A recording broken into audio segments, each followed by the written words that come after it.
ماہنامہ ترجمان القرآن دور حاضر میں قرآن مجید کے پیغام کو سمجھنے کا بہترین ذریعہ تازہ شمارے کی آڈیو ریکارڈنگ پیش کی جا رہی ہے، سماعت فرمائیے۔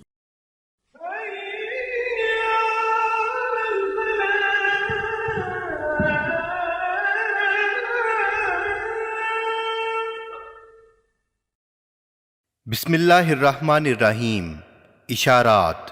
موضوع افغانستان اور پاکستان کی ذمہ داریاں۔ تحریر پروفیسر خورشید احمد، سلیم منصور خالد۔ ماہنامہ عالمی ترجمان القرآن نومبر 2021۔ 9/11 11 ستمبر 2001 کے افسوسناک خونی حملوں کے بعد امریکہ نے عملاً پوری دنیا اور اقوام متحدہ کو یرغمال بنا لیا۔ پھر انسانیت سے آری جس تباہ کن مہم کا آغاز دہشت گردی کے خلاف جنگ کے نام سے کیا، وہ منطقی نہ تھی، نہ منصفانہ تھی اور نہ انسانیت نواز تھی، بلکہ یہ خونی مہم خود اس یلغار کا حصہ بننے اور اس کی قیادت کرنے والوں کے خلاف ہی پلٹ کر ایک جنگ میں تبدیل ہو گئی۔ 9/11 کے محرکات اور معاملات کو بڑے حسن تدبیر کے ساتھ سمجھنے، ان کے ذمہ داران کو کٹہرے میں لانے اور یوں تشدد کے امکانات کو ختم کرنے کے لیے جن بنیادی اقدامات کی ضرورت تھی، ان اقدامات کے بجائے دنیا بھر کی طاقتوں نے مجرمانہ حد تک آنکھیں بند کر کے لاکھوں مسلمانوں کو موت کے گھاٹ اتارنے کے لیے امریکہ کا ساتھ دیا اور افغانستان کی قانونی حکومت کو بلا جواز خوفناک حملوں کے ساتھ ختم کر دیا گیا۔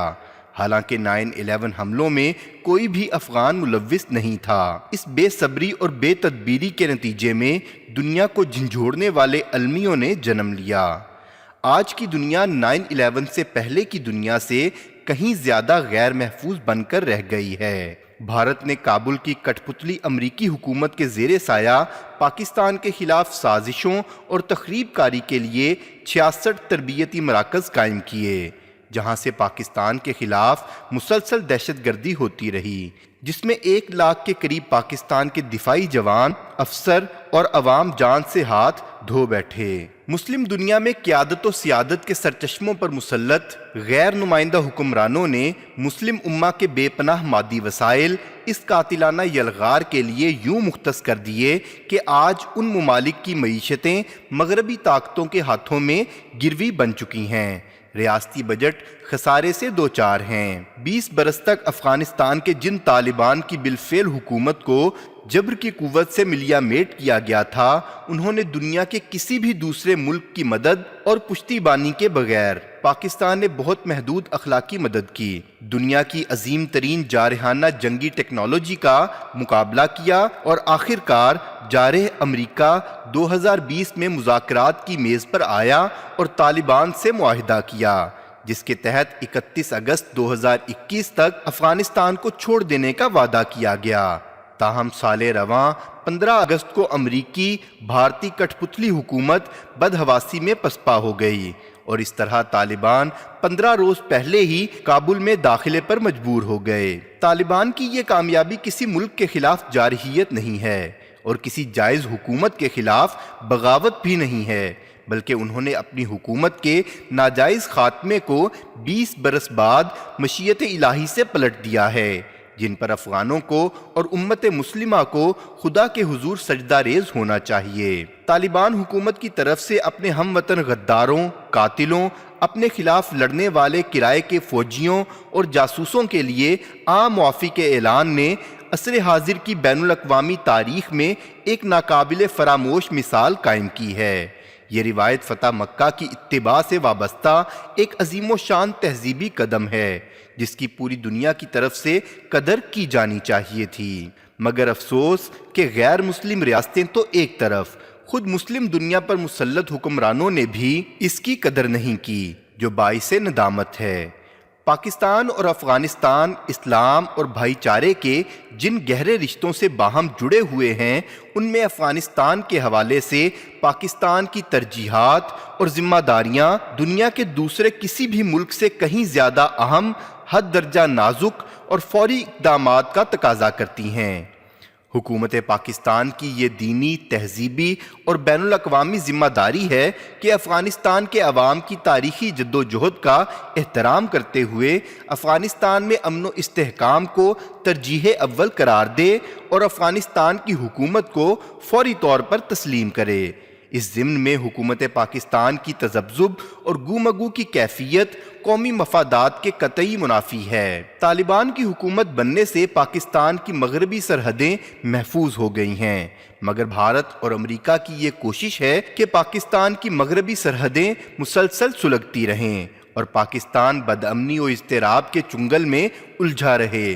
اس آگ کو ٹھنڈا کرنے کے لیے بھی افغانستان میں نئی حکومت کو فوری تسلیم کرنا ضروری ہے۔ بھارت اور امریکہ نے افغانستان میں پاکستان کے خلاف نفرت کا جو زہر گھولا ہے، اس کا حل بھی افغانستان میں امن و آسودگی پیدا کرنے کے لیے رفاہی کاموں میں افغان حکومت کا ہاتھ بٹانے سے ممکن ہے۔ افغانستان کے مالی ذرائع پر امریکی پابندیوں اور عالمی سطح پر عملاً سوشل بائیکاٹ کے نتیجے میں افغانستان میں خوراک اور ادویات اور توانائی کی شدید کمی واقع ہو چکی ہے، جس نے روح فرسا انسانی المیہ پیدا کر دیا ہے۔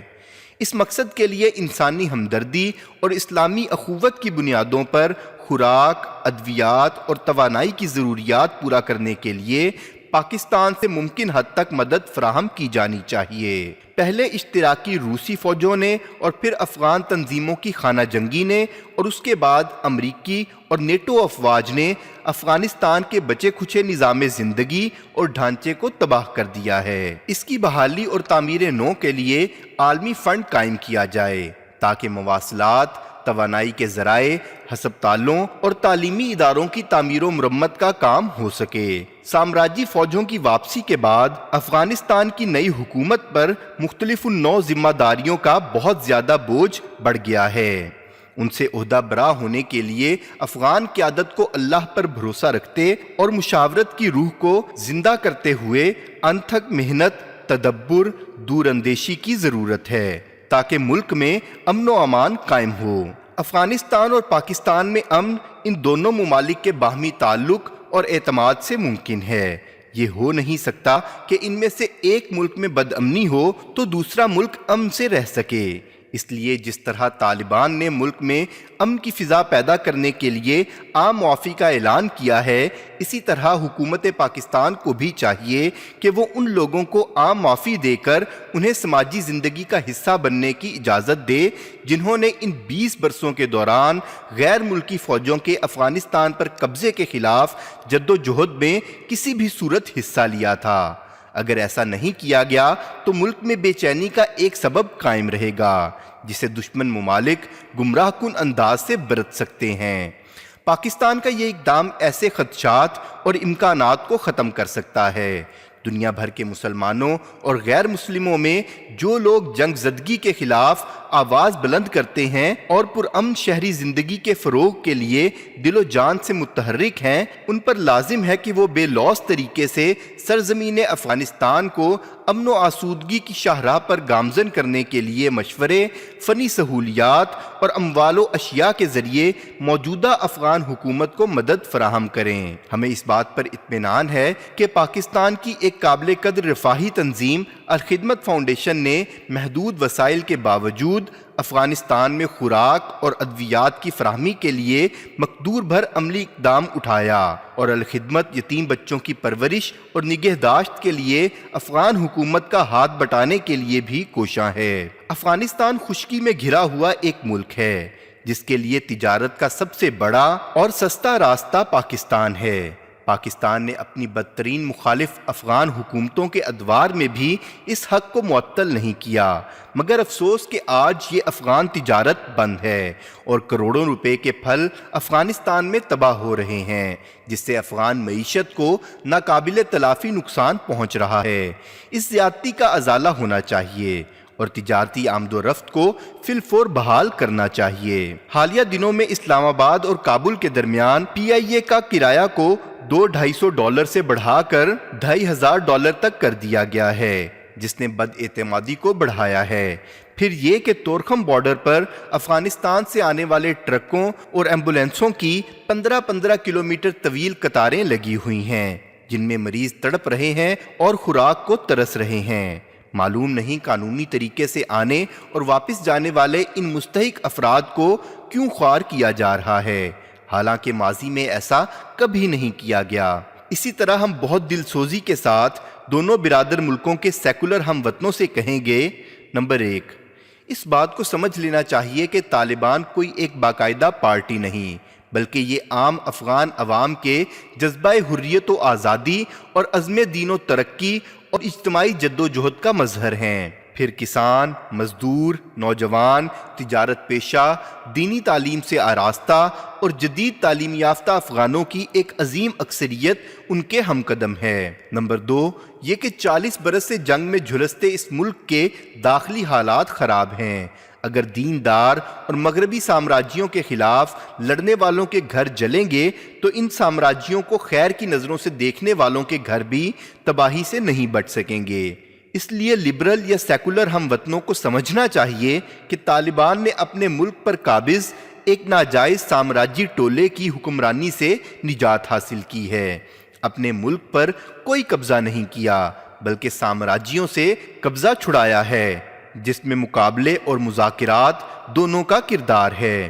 اس لیے وہ طالبان کے خلاف گھناؤنے اور بے بنیاد پروپیگنڈے کو پروان چڑھانے کا بے فیض کام چھوڑ کر معقول طریقے سے قومی تعمیر و ترقی میں ہاتھ بٹائیں۔ پاکستان کے اعلیٰ سرکاری اور نجی تعلیمی اداروں کو چاہیے کہ وہ میڈیکل، انجینئرنگ، سائنس، ابلاغیات، انتظامیات، علوم اسلامیہ اور سماجیات میں اعلیٰ تعلیم و تحقیق کے لیے افغانستان کے نوجوانوں کے لیے اسکالرشپس پر نشستیں مخصوص کریں، جنہیں میرٹ پر داخلہ اور تربیت دی جائے۔ یوں مستقبل میں بھائی چارے میں اضافہ ہوگا اور افغانستان کی ترقی میں پاکستان کے کردار سے باہمی تعلقات مزید مستحکم ہوتے جائیں گے۔ اس کے ساتھ پاکستان کے فیصلہ سازوں پر ہم یہ امر واضح کر دینا چاہتے ہیں کہ سرزمین پاکستان یا پاکستان کی فضائی حدود امریکہ یا نیٹو افواج کو افغانستان پہ حملے کرنے کے لیے کسی صورت مہیا نہیں کی جانی چاہیے۔ امریکہ کے دباؤ پر افغانستان کے خلاف کسی قسم کی راہداری دینا قوم کے لیے بالکل ناقابل قبول ہے۔ امریکہ سے ہم مثبت تعلقات رکھنا چاہتے ہیں، لیکن امریکہ کے اور ہمارے مفادات اس پورے خطے ریجن میں کوئی مطابقت نہیں رکھتے۔ ہمیں چین، روس اور ایران کے ساتھ مل کر علاقے اور اپنے ملک کے مفادات کے مطابق افغانستان کی طالبان حکومت سے مکمل تعاون کرنا چاہیے۔ افغانستان کی تقویت اور استحکام کے لیے مثبت کردار ادا کرنا چاہیے۔ مسلم ممالک اور یورپی ملکوں کو بھی امریکہ کے دباؤ سے نکلنے اور آزاد پالیسی بنانے پر متوجہ کرنا چاہیے۔ اس ضمن میں ترکی اور قطر کا کردار بڑا مثبت ہو سکتا ہے۔ انہیں بھی اس تصویراتی ربط و تعلق میں ساتھ ملانے کی ضرورت ہے۔ ہم سمجھتے ہیں کہ ایک پختہ عزم اور ارادے کے ساتھ حکومت پاکستان کو ان امور پر فوری اقدامات کرنے چاہیے۔ وقت گزرنے کے بعد کیے گئے اہم ترین اقدامات بھی اپنی قدر و قیمت کھو بیٹھتے ہیں۔ امریکی دباؤ اور بلیک میلنگ میں آ کر افغانستان کے حوالے سے تاخیری حربوں سے کام لینا اس خطے کے لوگوں اور تاریخ و تہذیب سے انتہا درجے کی بے وفائی ہوگی۔